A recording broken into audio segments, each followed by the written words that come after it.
প্রায় ৩০০ বছর আগেকার ঘটনা। কর্ণাটকের দক্ষিণাঞ্চলে এক ভক্ত ছিলেন যার মায়ের বেশ বয়স হয়েছিল।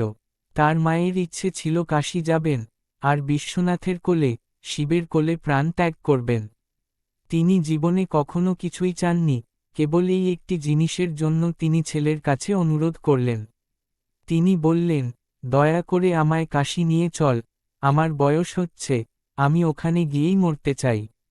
লোকটি এই বৃদ্ধা মাকে নিয়ে দক্ষিণ কর্ণাটক থেকে জঙ্গলের মধ্য দিয়ে হাঁটা দিলেন কাশীর উদ্দেশ্যে, যা বহুদূর পথ। বয়স হওয়ার কারণে মা অসুস্থ হয়ে পড়লেন। তখন তিনি মাকে নিজের কাঁধে তুলে নিলেন, ফলে স্বভাবতই খুব শীঘ্রই তিনি পরিশ্রান্ত হয়ে পড়লেন। নিজেকে চালিয়ে নিয়ে যেতে তার একটাই উপায় ছিল, শিবের কাছে বিনতি করা, হে শিব, দয়া করে আমার এই একটি কাজে আমাকে ব্যর্থ হতে দিও না, আমার মায়ের এই একটি অনুরোধ, আমাকে তা পূর্ণ করতে দাও। আমি ওনাকে কাশী নিয়ে যেতে চাই। আমরা তো ওখানে আসছি শুধু আপনার জন্যই, দয়া করে আমাকে শক্তি দিন। এইভাবে চলতে চলতে তিনি একটি ঘণ্টার শব্দ শুনতে পেলেন, পেছনে পেছনে কোনো গরুর গাড়ি এলে যেমন শব্দ হয়। তিনি দেখতে পেলেন একটি এক বলদে টানা গরুর গাড়ি কুয়াশার মধ্যে থেকে বেরিয়ে আসছে, যেটা খুব অদ্ভুত কারণ সেই অঞ্চলে একটিমাত্র বলদকে গাড়ি টেনে নিয়ে যেতে দেখা যায় তখনই যখন অল্প দূরত্বের রাস্তা অতিক্রম করার থাকে। যখন লম্বা রাস্তা পাড়ি দিতে হয় জঙ্গলের মধ্যে দিয়ে, তখন সবসময় দুটি বলদ থাকে। কিন্তু যখন আপনি খুবই ক্লান্ত, আপনি এসব ছোটখাটো তারতম্যের দিকে নজর দেন না।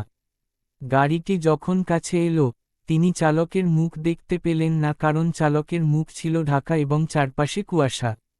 যুবকটি বললেন, দেখুন, আমার মা অসুস্থ, যদি দয়া করেন, আমরা কি আপনার খালি গাড়িটিতে চড়ে যেতে পারি? লোকটি ঘাড় নাড়লেন। তখন দুজনেই গাড়িতে উঠে পড়লেন আর গাড়িও চলতে লাগল। কিছুক্ষণ পর তিনি খেয়াল করলেন এই জঙ্গলের রাস্তাতেও তো গাড়িতে তেমন ঝাঁকুনি লাগছে না। তখন তিনি নিচে তাকিয়ে দেখলেন গাড়ির চাকাগুলো ঘুরছে না, সেগুলি স্থির, কিন্তু তাও গাড়িটা চলছে। এরপর তিনি বলদটির দিকে তাকালেন, সেটি বসে আছে, এদিকে গাড়িটা তবুও চলছে। তারপর চালকটির দিকে তার নজর গেল, তার গায়ের চাদরটাই শুধু দেখা যাচ্ছিল, কোনো লোক ছিল না। তিনি তার মার দিকে তাকালেন। তার মা বলে উঠলেন, ওরে মূর্খ, আমরা ওখানে পৌঁছে গেছি, আর কোথাও যাওয়ার প্রয়োজন নেই, এটাই সেই জায়গা, আমায় যেতে দে। এই বলে তার মা সেখানেই দেহ ত্যাগ করলেন। এদিকে বলদ, গাড়ি, আর চালকও উধাও। যুবকটি নিজের গ্রামে ফেরত এলেন। লোকে ভাবল, এ তো খুব তাড়াতাড়ি ফিরে গেল, নিশ্চয়ই ওর মাকে কোথাও ফেলে রেখে চলে এসেছে, ওনাকে কাশীতে নিয়েই যায়নি। তারা ওনাকে জিজ্ঞেস করলেন, মাকে কোথায় ফেলে রেখে এলেন? তিনি বললেন, না, আমাদেরকে যেতে হয়নি, শিব নিজেই এসেছিলেন আমাদের জন্যে। তারা বললেন, যত সব বাজে কথা। যুবকটি বললেন, আপনারা কি ভাবলেন তাতে কিছু যায় আসে না, উনি এসেছিলেন আমাদের জন্য, এটাই মোট কথা। আমার জীবন আলোয় ভরে গেছে, নিজের অন্তরে আমি তা জানি। আপনারা না মানতে চাইলে সেটা আপনাদের ওপর। তখন তারা জিজ্ঞেস করলেন, আচ্ছা ঠিক আছে, তাহলে আমাদের দেখাও, যেভাবে হোক দেখাও যে তুমি শিবকে সত্যি দেখেছ, যে তিনি তোমাদের জন্য এসেছিলেন। সে বলল, আমি জানি না কারণ আমি ওনাকে দেখিনি, আমি শুধু গায়ে জড়ানো একটি চাদর দেখেছি, কোনো মুখ ছিল না, কিচ্ছু ছিল না, সব শূন্য। তারপর সকলেই হঠাৎ খেয়াল করলেন যে সেই লোকটি সেখানে নেই। তারা শুধু তার গায়ের কাপড়টিই দেখতে পেল। তিনি দক্ষিণ ভারতের এক মহান ঋষি হয়ে উঠলেন। তিনি যেখানেই যেতেন, লোকে তাকে এক শূন্য মুখ হিসেবেই চিনত।